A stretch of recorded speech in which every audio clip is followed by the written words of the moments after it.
ಅಂದ್ರೆ ಸಿನಿಮಾಗೆ ಬರೋಕ್ಕೂ ಮುಂಚೆ ಅಪ್ಪು ಸರ್ ಬಿಸ್ನೆಸ್ ಮಾಡ್ತಿದ್ರು, ಜೊತೆಗೆ ಬಿಸ್ನೆಸ್ ಮೇಲೆ ತುಂಬಾ ಆಸಕ್ತಿ ಇತ್ತು ಅಂತೆ ಅವ್ರಿಗೆ ಸಿನಿಮಾಗಿಂತ ಹೌದು ಹೆಚ್ಚಾಗಿ. ಹೌದು ಇದ್ರ ಬಗ್ಗೆ ಏನಾದ್ರು ಮಾತಾಡ್ತಿದ್ರ ಬಿಸ್ನೆಸ್ ಮಾಡ್ಬೇಕು ಅಂತ? ಖಂಡಿತ.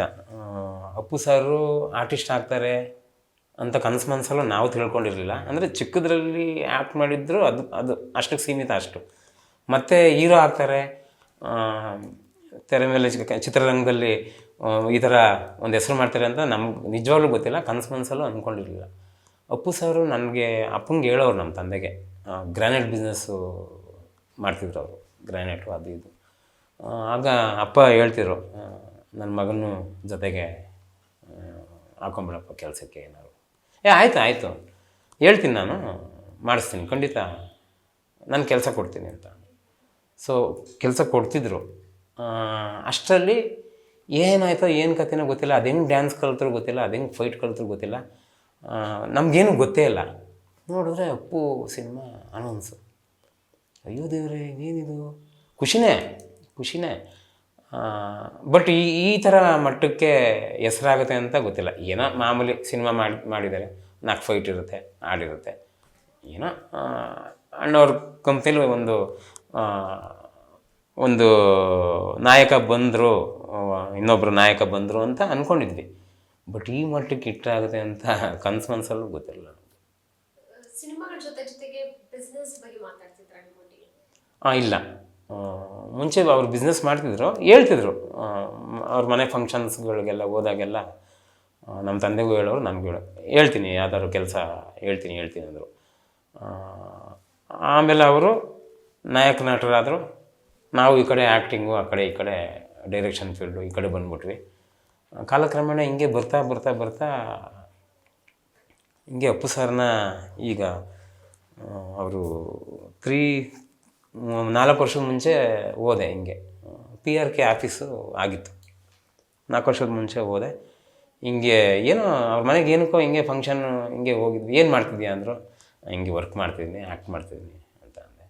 ನಾನು ಯಾವುದೋ ಬಿಸ್ನೆಸ್ ವಿಚಾರ ಮಾತಾಡೋಣ ಅಂತ ಹೋದೆ ಸಾರ್ ಹತ್ರ. ಇಲ್ಲಿ ಮಹಾಲಕ್ಷ್ಮಿ ಹೋಟೆಲ್ ಒಂದು ಕ್ಯಾಂಟೀನ್ ಥರ ಮಾಡೋಣ ಅಂತ ಪ್ಲ್ಯಾನ್ ಇತ್ತು. ಅದಕ್ಕೆ ಅವ್ರಿಗೆ ಹೇಳಿದೆ, ಹಿಂಗೆ ಕ್ಯಾಂಟೀನು ಹೋಟೆಲ್ ಬಿಸ್ನೆಸ್ಸು ಮಾಡೋಣ ಅಂತ ಪ್ಲ್ಯಾನ್ ಇದೆ ಸರ್ ಅಂತ ಅವ್ರ ವಿಚಾರ ಹಿಂಗೆ ಹೇಳಿದೆ. ಪಾಪ ನಾವೇನು ಎಕ್ಸ್ಪೆಕ್ಟ್ ಮಾಡ್ಕೊಂಡು ಹೋಗಿರಲಿಲ್ಲ, ಏನು ಎಕ್ಸ್ಪೆಕ್ಟೇಷನ್ ಇರಲಿಲ್ಲ. ಅಪ್ಪು ಸರೇ ಹೇಳಿದ್ರು, ಏನಾಗುತ್ತೆ ಬಿಸ್ನೆಸ್ಗೆ ಅಂತ. ಇಲ್ಲ ಒಂದು 3-4 ಲಕ್ಷ ಆ ಥರ ಆಗ್ಬೋದು ಅಂತ ಹೇಳಿದೆ. ನಿಜವಾಗ್ಲೂ ಏನಂದ್ರು ಅಂದರೆ, ನಾನು 5 ಲಕ್ಷ ಕೊಡ್ತೀನಿ, ಮಾಡಿ ಒಳ್ಳೆಯದಾಗಲಿ ಅಂದರು. ಸರ್ ಥ್ಯಾಂಕ್ ಯು ಸರ್, ಆಯಿತು ಬರ್ತೀನಿ ಸರ್, ಆಯಿತು ಬನ್ನಿ ನೆಕ್ಸ್ಟ್ ವೀಕ್ ಬನ್ನಿ, ನಾನು ಅಮೌಂಟ್ ಕೊಡ್ತೀನಿ ಅಂತ. ಸೊ ಯಾರು ಹೇಳ್ತಾರೆ, ಈಗ 100 ರೂಪಾಯಿ ದುಡಿಯೋದು ಎಷ್ಟು ಕಷ್ಟ ಇದೆ ಎಲ್ರಿಗೂ ಗೊತ್ತು.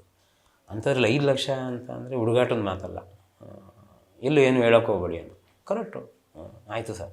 ಇಲ್ಲ ಒಂದು ಕೆಲಸ ಮಾಡಿ, ಸುಮ್ಮನೆ ಹೋಟ್ಲು ಇಲ್ಲಿ ಲಾಕ್ಡೌನು ಅದು ಇದು ಅಂತಿದ್ದಾರೆ, PRKಲ್ಲೇ ವರ್ಕ್ ಮಾಡಿ ಅಂದರು. ಅಯ್ಯೋ, PRK ಪ್ರೊಡಕ್ಷನ್ಸಲ್ಲಿ ನನಗೆ ಕೆಲಸ, ನಿಜವಾಗ್ಲೂ ಖುಷಿ ಆಯಿತು. ಸರಿ ಸರ್ ಆಯಿತು, ಏನು ಮಾಡ್ತೀರಾ, 5 ಲಕ್ಷ ಬೇಕಾ ಬಿಸ್ನೆಸ್ಗೆ? PRK ಸರ್ ನಂಗೆ 5 ಲಕ್ಷ ಬೇಡ, PRKಲ್ಲಿ ವರ್ಕ್ ಮಾಡ್ತೀನಿ, ನಾನೀಗ ಆಲ್ರೆಡಿ ಡೈರೆಕ್ಷನ್ ಡಿಪಾರ್ಟ್ಮೆಂಟು ಅದು ಇದು ವರ್ಕ್ ಮಾಡ್ತೀನಿ, ನಂಗೆ ಏನಾದರೂ ಸರಿ ಕೆಲಸ ನಾನು ಮಾಡ್ತೀನಿ ಸರ್. ಯಾಕೆಂದರೆ ನನ್ನ ತಂದೆ ಹೇಳೋರು, ಆಗ್ಲಿಂದನೂ ನಮ್ಮ ತಂದೆಗೆ ಕೈ ಬಾಯಿ ಚೆನ್ನಾಗಿದೆ, ನಮಗೂ ಅದೇ ಹಾದಿನೇ ಹೇಳ್ಕೊಟ್ಟಿದ್ರು. ಬೇರೆಯವರು ದುಡ್ಡನ್ನು ಬೇರೆ ಥರ ನೋಡಬೇಕು, ಆಸೆ ಪಡಬಾರ್ದು, ಅದು ಇದು ಬುದ್ಧಿ ಹೇಳ್ತಿದ್ರು. ಅದನ್ನೆಲ್ಲ ಸ್ವಲ್ಪ ಅಳವಡಿಸ್ಕೊಂಡಿದ್ವಿ. ಆಮೇಲೆ ಹಿಂಗೆ ಅಪ್ಪಂಗೆ ಅಂದೆ, ಹಿಂಗೆ PRKಲ್ಲಿ ಕೆಲಸ ಕೊಡ್ತಾರಂತ ಹಿಂಗೆ ಹೇಳಿದ್ರು. ಸಾರ್ಥಕ ಆಯಿತು ಬಿಡಪ್ಪ ಅಂತ ನನಗೂ ಖುಷಿ ಆಯಿತು. ನೆಕ್ಸ್ಟ್ ವೀಕ್ ಬನ್ನಿ ಅಂದರು ಅಪ್ಪು ಸರ್. ಹೋದೆ ಪಾಪ ಅವರು ಶೂಟಿಂಗು ಇವ್ರ ಹತ್ರ ನಡೀತಿತ್ತು. ಆಮೇಲೆ ಒಂದು ಸಲ ಮನೆಗೆ ಹೋದ್ವಿ, ತುಂಬ ಗ್ಯಾಪ್ ಆಯಿತು, ಒಂದು 2-3 ತಿಂಗಳು ಮನೆಗೆ ಅಪ್ಪ ನಾನು ಹೋದ್ವಿ.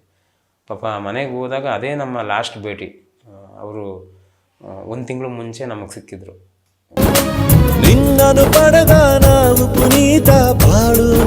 ಒಂದು ತಿಂಗಳು ಮುಂಚೆ ಸಿಕ್ಕಿದಾಗ ನೀವು ನಂಬ್ತೀರ ಬಿಡ್ತೀರ, ಅವರು ಶೂಟಿಂಗ್ ಹೊರಡ್ತಾಯಿದ್ರು, ಬ್ಲೂ ಕಲರ್ ಶರ್ಟ್ ಹಾಕಿದ್ರು. ನಾನು ನಮ್ಮಪ್ಪ ಮನೆಗೆ ಹೋದ ತಕ್ಷಣ ನಮ್ಮನ್ನು ಕೂರಿಸಿ ಕಾಫಿ ತರಿಸಿ ಅರ್ಧ ಗಂಟೆ ನಮ್ಮ ಜೊತೆ ಮಾತಾಡಿರೋದು. ಏನಕ್ಕೆ ಅರ್ಧ ಗಂಟೆ ಕೂತ್ಕೊಂಡು ಮಾತಾಡೋದು ಅಂತ ಗೊತ್ತಿಲ್ಲ. ನಮ್ಮ ಅಪ್ಪಾಜಿ ಜೊತೆ ಮಾತಾಡ್ತಾ ಕೂತ್ಕೊಂಡ್ರು. ಅಪ್ಪು ಶೂಟಿಂಗ್ ಹೊರಡಲ್ವ, ಟೈಮ್ ಆಗಲ್ವಾ? ಇಲ್ಲ ಹೋಗ್ತೀನಿ, ನಂಗೆ ಫೋನ್ ಬರುತ್ತೆ ಟಕ್ ಅಂತ ಹೋಗ್ತೀನಿ. ಅರ್ಧ ಗಂಟೆ ಕೂತ್ಕೊಂಡು ನಮ್ಮನ್ನೆಲ್ಲ ಚೆನ್ನಾಗಿ ಮಾತಾಡ್ಸಿದ್ರು. ಏನು ಮಾಡ್ತಿದ್ಯಾ ಕಾಂತು, ಯಾವುದು ನಡೀತಾ ಇದೆ? ಕೃಷ್ಣ ನಿಮ್ಗೊಂದು ಶೂಟಿಂಗ್ ಇದೆ, ಹೊಸ ಪಿಕ್ಚರ್ ಹೇಳಿದ್ದೀನಿ, ಒಳ್ಳೆ ಅಮೌಂಟ್ಗೂ ಹೇಳಿದ್ದೀನಿ. ಹಾಂ ಸರಿ ಅಪ್ಪಾಜಿ ಆಯಿತು. ಆಮೇಲೆ ಕಾಂತಂಗೆ ಅಂದರೆ ನನಗೆ ನನ್ನ ಮಗನಿಗೆ ಏನು ಇಲ್ಲ, ನಾನು ಹೇಳಿದ್ದೀನಲ್ಲ ಸರಿ ಹೌದು ಸರ್, ಇನ್ನೊಂದು ತಿಂಗಳು 2 ತಿಂಗಳು ಮೂವಿಗಳು ಸ್ಟಾರ್ಟ್ ಆಗುತ್ತೆ ಮಾಡಿ.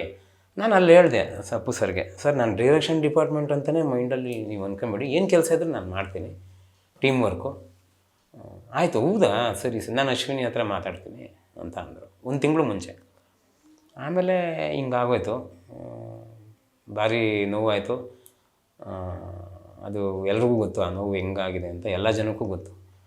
ನೀನೇ ರಾಜಕುಮಾರ ಅದಂಗೆ ಆ ಫೀಲಲ್ಲೇ ಬಂದ್ಬಿಟ್ವಿ. ಗ್ಯಾರಂಟಿ ನ್ಯೂಸ್, ಸುದ್ದಿ ಖಚಿತ, ನ್ಯಾಯ ನಿಶ್ಚಿತ.